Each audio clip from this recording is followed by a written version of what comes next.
turn with me to 1 Samuel chapter 17. 1 Samuel chapter 17. This is the story of David and Goliath, and I'm going to preach that story to you, maybe at a little different angle than maybe you've heard before. But if you're taking notes, I want you to write this at the top of your notes. I want you to write the phrase, the power of yes. The power of yes. We're starting 1 Samuel chapter 17. We're going to start in verse 17, and this is what it says. One day, Jesse said to David, "Take this basket of roasted grain and these 10 loaves of bread and carry them quickly to your brothers. And give these 10 cuts of cheese to your captain. See how your brothers are getting along and bring back a report of how they are doing." David's brothers were with Saul and the Israelite army at the valley of Elah, fighting against the Philistines. Verse 20, so David left the sheep with another shepherd and set out early the next morning with the gifts as Jesse had directed them. And so this is the beginning of the story. We all know how the story ends, right? David shows up, he sees Goliath, he challenges Goliath. He's got a sling and a stone, Goliath falls. It's an amazing story. We love to talk about that story, giants falling. But I love how this story starts. This story starts with a simple command from the Father. And David is there and he just gets this simple command and he just says yes. And the next thing he knows, he's fighting a giant. See, David had no idea that a giant was awaiting him. David had no idea what was going to happen the rest of that day. All he knew was the Father told him to do something, so he said yes. So you never know how far your yes can go. You never know what God can do with your yes. I'll say it this way. Our small acts of obedience lead to great moves of God. I'll say it again. Small acts of obedience lead to great moves of God. Now see, if we're honest, we all want to be in a great move of God. Right? We all want to be that person who fights a giant and the giants fall. We all want to be in the miraculous move that God's doing. We all want to be in the middle of the miracle. But what happens to get here, it all starts with just a small yes. It all starts with a small act of obedience. If we're ever going to get somewhere where God's doing something miraculous, then it starts with our yes. And so we've got to be faithful with the yes that God's given us. And if we know that if God's given us a yes, then it leads to something greater, we have to make sure that we're in position to say yes. We don't want to miss out on what God's doing. We don't want to miss out on the giant. We want to say yes to what God's doing. I remember in my life, I had just gone on a mission trip with Pastor David to Kenya. And he's Pastor Papa Dave over there who's kind of led the way to Kenya. We were on a mission trip and I kind of got to meet Pastor David for the first time. And he's like, hey, when we get back, I want you to be part of the baptism team. Okay. He's like, just meet me on Sunday when we get back. Just come find me. So I came and found him after the 9 o'clock service. Like, hey, what's up? He's like, I want you to be a part of the baptism team. I need you to go up and you go up in that baptismal. I need you to help people down the stairs. Because here's the thing. There's like 6 steps in the baptismal, but you can only see like 5. And if you miss the 6th step, you baptize yourself. Then that's just not good. It's on camera. It's just not good. And so they got to have someone there to kind of help people in. And he was like, can you do that? And I was like, sure, I got nothing better to do. Yeah, I'd love to. That's great. And I remember that yes, because after that, I joined the baptism team, started coming every time they had a baptism. From that, I started serving in men's ministry, and then it started leading a table, started leading a small group, and I look at my life now and what I get to do and what God's done in my life, and I trace it all the way back to that simple yes, saying yes to be on the baptism team. So you never know what God can do through your yes, and we don't want to miss what God is going to do through us.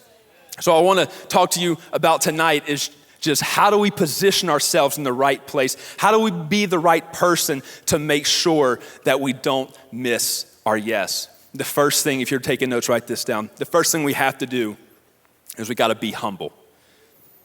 We got to be humble. See, our story starts in chapter 17, but if you read chapter 16, that's the story of where David gets anointed king. So David is anointed, you know the story. Samuel comes out and he's been told by God that a son of Jesse is going to be king. So he goes to Jesse's house and he starts asking, hey, your son's going to be king. Where are your sons? And Jesse starts kind of putting all his sons, hey, here's my firstborn, all this. And Samuel goes down the line, says, no, God's saying no to that. God's saying no to that. He gets to the last one and says, do you have any more sons? And then Jesse's like, oh, wait, and there's that David guy. He's out in the sheep field. I guess we'll call him in. And so he gets called in, and Samuel goes, yes, that's the guy. That's the Lord's anointed. He anoints him, and he's going to be the future king of Israel. And then we fast forward a little later, we find that David is still kind of in the sheep pen. He's still a shepherd for his father's house.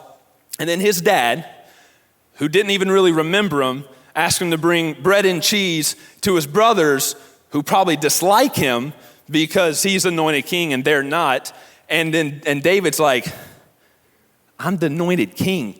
If anyone had a right in the Bible to say, yeah, I'm not gonna do that, it was David. He could have easily said, no, Dad, I'm not gonna bring bread and cheese to my brothers. It's actually them that should be bringing bread and cheese to me. I'm the anointed king. I should be in the palace. I should be the one getting this. David had all the right to say these things, but instead he just looked at his father and said, whatever you ask. Whatever you ask. See, if we're going to say yes to the things of God, we have to have a whatever the Father asks attitude. We have to have this attitude of, God, whatever you put in front of me, no matter how big or how small, we have to have that attitude. Because here's the thing, we all deal with pride. Pride is the first thing the devil wants to use to stop us from saying yes. And pride comes in many forms and fashions. You might look at the task that God's put in front of you and say, no, someone else needs to do that. I'm too good for that. Or maybe it's, I'm trying to do my own thing. God, someone else has to take care of that. I'm taking care of me. Pride can come in all sorts and fashions. But if we're gonna see God do the extraordinary, if we're gonna see these great moves of God, then we've gotta be humble and have this whatever the Father asks mentality. You know, when I first came on staff here, I was Pastor David's assistant. And I'll just be honest, is it okay to be real in church? Okay to be real in church? When I first came into ministry, I had no idea what being in ministry was. I had my own crazy idea of what I thought ministry was, and I was wrong. I was so full of pride. I was like, I am the Lord's anointed. God has appointed me here. I'm gonna do signs and wonders. I am this. I am all that. And I was not. I'm still not. I'll never be, because it's about Jesus. But I just had this warped mentality of what it meant to be in ministry. And I'll never forget, Pastor David asked me to do a task, and it was not a task that I wanted to do. I was gonna be by myself for a long period of time doing this task. And this gave me plenty of time to talk to God. And I wasn't very nice in my talking to God. You ever had an argument with God? It never goes well, does it? It's never in your favor. And so I'm just talking to God and I'm just mad. And I'm like, God, this is not what I signed up for. I did not sign up to do this. God, why am I even here? Like, I could be doing something else. Why have you even put me here? I don't want to do this. And then I started blaming God. I said, God, you gave me gifts. You gave me talents. I'm not even using this stuff. Trying to blame God like it was his fault. And I'll never forget what God said to me. I'll remember it every day of my life. He said, if you don't understand the importance of this task, you have no business in my kingdom.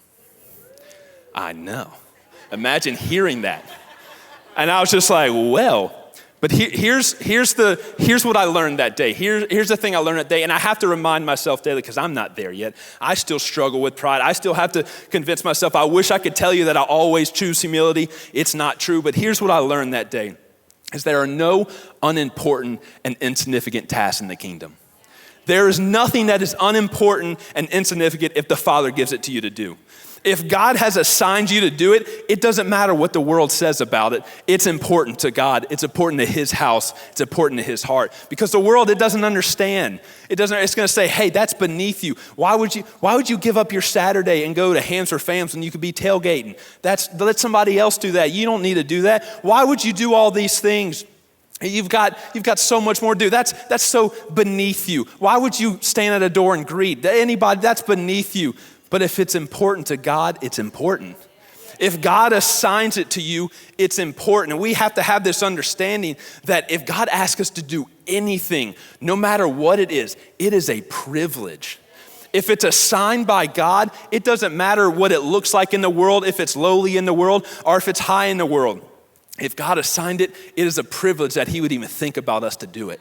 If God asked me to do something, I am just honored that he would ask me to do it. It doesn't matter what it is. And so if we have this mentality of God, whatever it takes, I'll do it, then we'll end up where God wants us.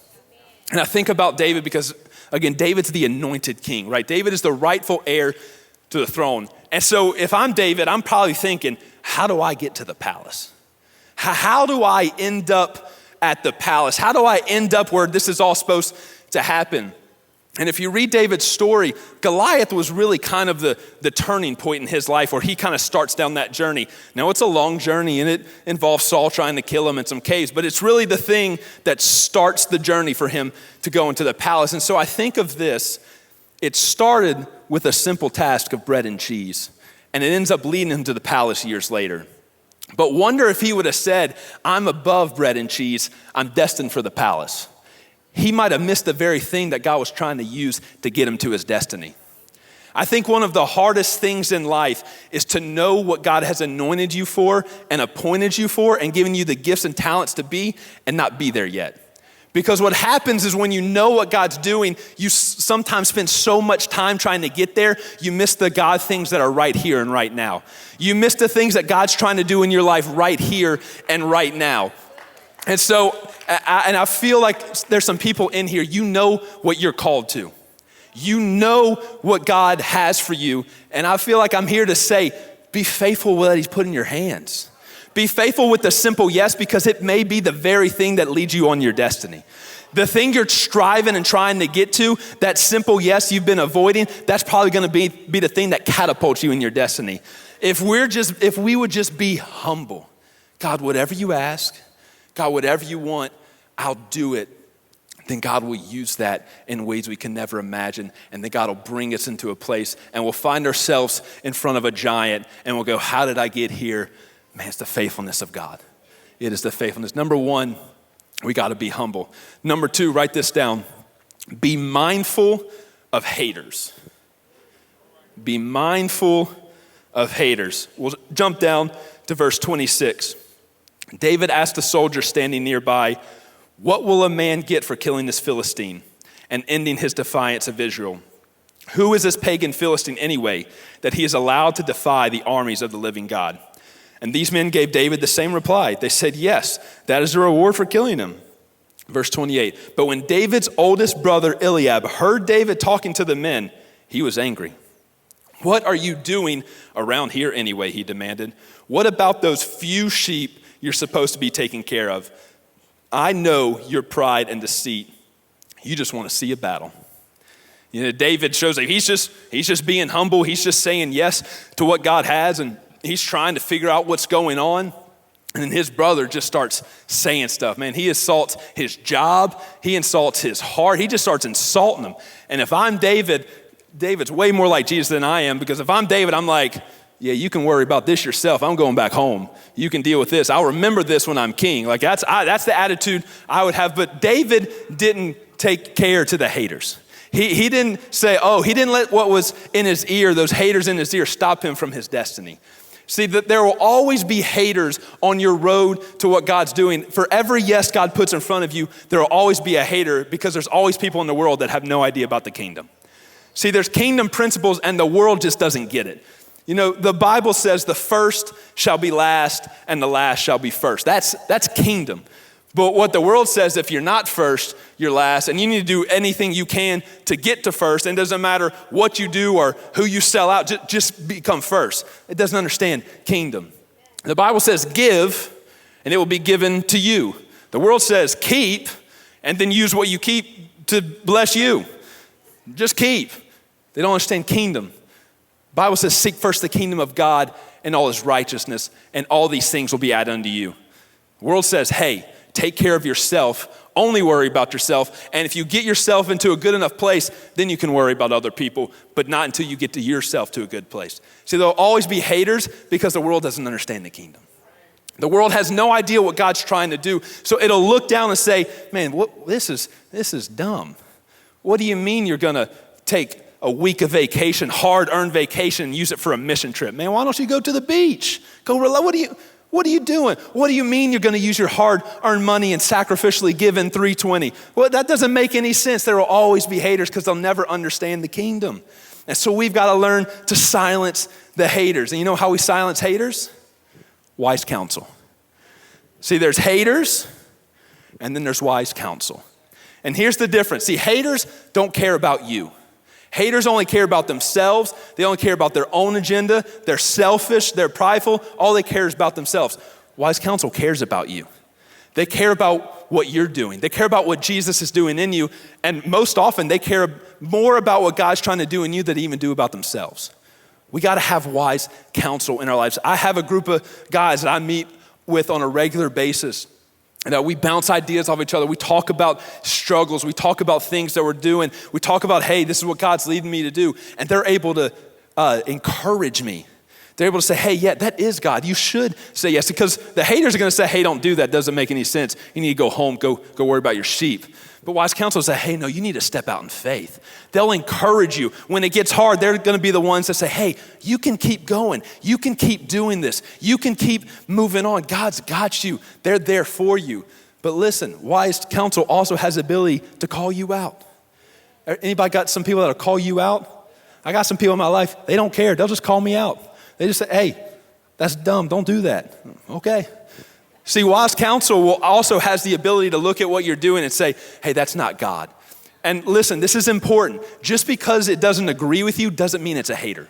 Just because the information that comes in says, hey, what you're doing is wrong, we can't just look at our wise counsel and say, oh, no, you just hating. Oh, no, you're just hating. I want to do it my way. We got to have the ability to be called out and say, okay, no, okay. You're right. This is wrong. I need to check my motives. I am being a little prideful. Thank you. We have to have the ability, we have to give these people the ability to call us out. But we got to have wise counsel. Because if not, we'll listen to the haters too much and we'll let the world dictate what we do. We'll give in to what the culture says. We'll give in to what the world says. If we don't have wise counsel in our ears, then all we'll hear is what the world is saying, and we'll end up going on the wrong path that God has for us. And we can't let the world and these haters make us miss the yes God's put in front of us. We can't let what these people who don't care about you, don't let people who don't care about you dictate your life. They don't have any right to dictate your life. They don't care about you. Don't go to them for advice. Go to people who care about you, who love you, who want the best for you. We gotta silence the haters and listen to wise counsel. First, we got to be humble. We got to be mindful of the haters. Third thing, write this down. Be yourself. Be yourself. We'll skip down to verse 38.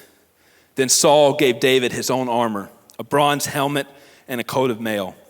David put it on, strapped the sword over it, and took a step or two to see what it was like, for he had never worn such things. I can't go in these, he protested to Saul. I'm not used to them. So David took them off. See, this is a pivotal moment in this story because David's gone to Saul and says, hey, let me fight. And Saul's like, no, you're a child. And David's like, I've killed a bear, I've killed a lion. And Saul's like, okay, you can go, but only if you go like me. You can go, but only if you look like me. And David tries all this stuff on. And he's like, this isn't me. And I'm thankful that David had the sense to go and get a stone and his sling and say, no, I'm a shepherd. I'm a shepherd and I know how to sling a stone, and that's what God's gonna use. See, when God asks us to say yes, there's always the temptation to not be yourself.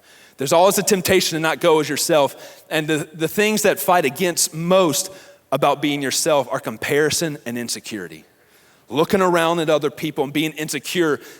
And a lot of it sounds like, I can't do what you're asking me to do because I'm not good enough to do it. David could have easily said, you know what? He could have put those clothes on and realized he's not a warrior, and then had the revelation that says, you know, I'm just a shepherd, and a shepherd can't beat a giant.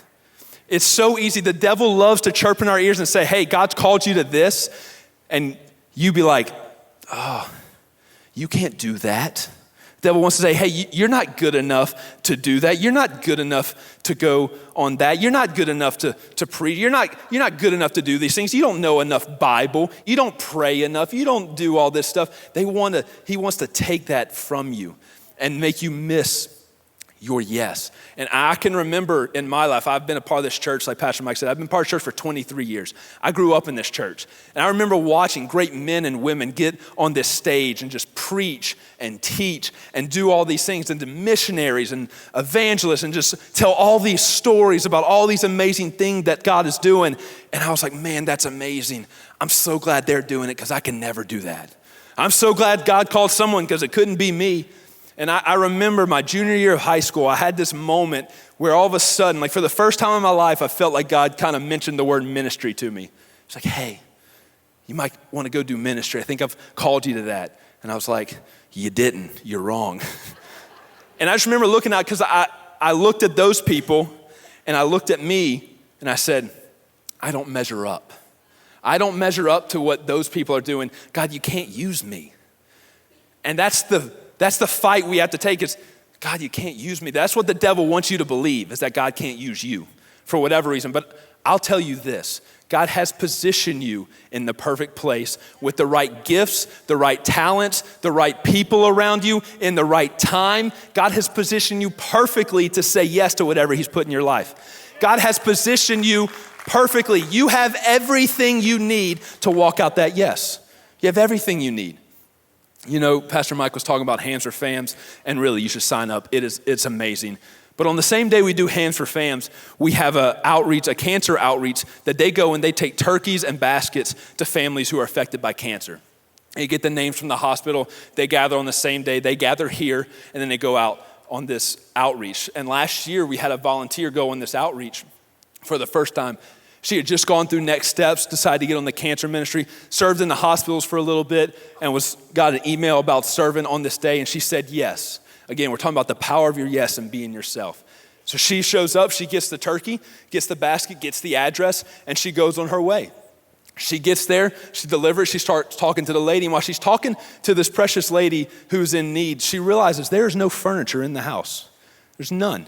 Actually, the only piece of furniture that's in the house is a bed that her daughter and the person sleep on. That's it. They don't even have a shower curtain. And so she starts talking to the lady like, hey, what's up? You don't have any furniture. What's the problem?